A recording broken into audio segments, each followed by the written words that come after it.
নাহমাদুহু ওয়া নুসাল্লি আলা রাসূলিহিল কারীম, আম্মা বা'দ, ফাউযু বিল্লাহি মিনাশ শাইতানির রাজীম।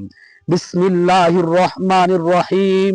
মহান রব্বুল আলামিন পবিত্র কোরআনের মাঝে ঘোষণা করে তিনি জানিয়ে দিয়েছেন, মিনহা খলাকনাকুম ওয়া ফিহা নুঈদুকুম ওয়া মিনহা নুখরিজুকুম তারাতান উখরা। মহান রব্বুল আলামিন পবিত্র কোরআনের মাঝে জানিয়ে দিয়েছেন, আমি তোমাদেরকে যে মাটি থেকে সৃষ্টি করেছি সেই মাটিতে আমি আল্লাহ তোমাদেরকে ফিরিয়ে নেব। সেই মাটির সাথে আমি আল্লাহ তোমাদেরকে একেবারে মিশিয়ে দিব।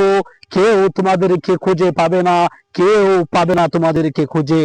আবার সেই মাটি থেকে আমি আল্লাহ কাল হাসরের দিন জমিনকে বলবো, হে জমিন, তোমার কাছে আমি কি আমানত রেখেছিলাম, তুমি সেই আমানত ফিরিয়ে দাও। কাল হাসরের দিন সেই জমিন আমানত মহান রব্বুল আলামিনের ফিরিয়ে দিবে।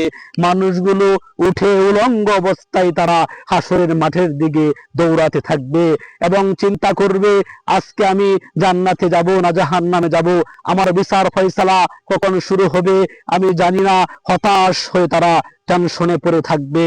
হে মানুষ, দুনিয়ার মানুষ, তোমাদেরকে বলছি, তোমরা সেই রবের ইবাদত করো যে আল্লাহ ছাড়া সত্যিকারের কোনো মাবুদ নেই, কোনো উপাস্য নেই।